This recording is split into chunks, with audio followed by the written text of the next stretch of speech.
Ayan, magandang hapon po sa ating lahat, no? Tara po at manguha tayo ng egg ng pugo. Ayan, ang dami, oh. Fertile eggs po, no? Kung kailangan nyo, ayan, ang dami natin. Marami po tayong fertile eggs na available. Sa mga nagbabalak pong magsimula pero walang gaanong budget, mainam na mag-start po kayo sa mga fertile eggs po. Kasi halimbawa, no? Ayan, no? Tingnan nyo, gaganda, oh. Magkano minimum na RTL? Talagang 500 heads po, no?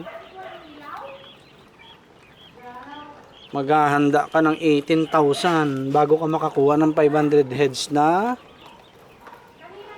RTL. Unlike dito po, ano ba, bumili kayo ng 500 pieces na fertile eggs, napisa 250 o 200, panalo na po kayo dun. Sobrang panalo na kayo. Dahil wala pang 2 buwan, nangingitlog na po yan. At makakapag-start na po kayo magbenta. Ayan, oh.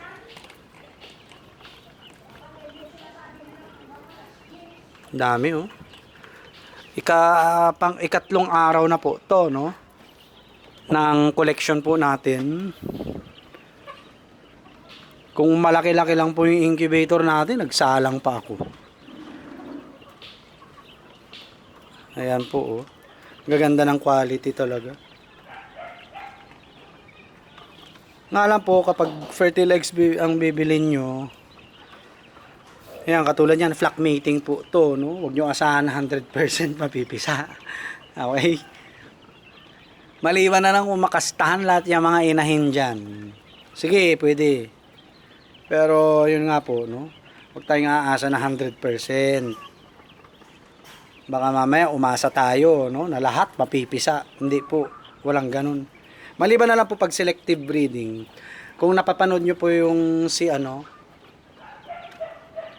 Mr. Coturnix Quail ng US, yun, single mating siya. Pag 50% ang hatching rate, pwede kayo magreklamo. Dahil single mating po siya.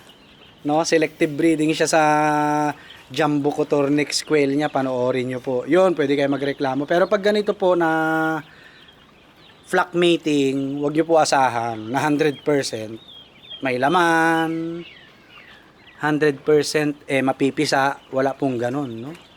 Maliban na lang kung naka-cage po itong mga alaga po ng single mating talaga.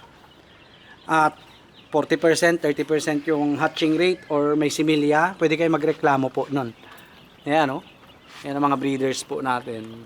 Anyway, hating-hati po yung mga lalaki sa babae rito. Ayan. Okay, ayan, fertile eggs po natin available. 3rd day of collection natin. Ayan, oh. Ayun, meron pa. Kunin ko na yan. Magfo-focus na po tayo dito. Ay, ayun na, ang sinasabi ko. Lumaban sa nanay. Sir? Luko-luko. Nakipagpaluhan sa malaki. Itong Asel Boston SPR tornado na. Ang tapang talaga. Bahala ka dyan, madidisgrasya yan, tingnan mo. Ayan po, oh. 3rd day.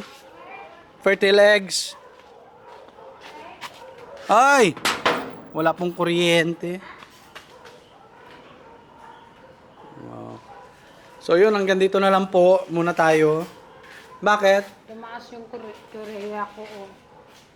Ipakita ko pa yung Ayan, wala na pong kuryente rito, no? Mamaya na lang ulit.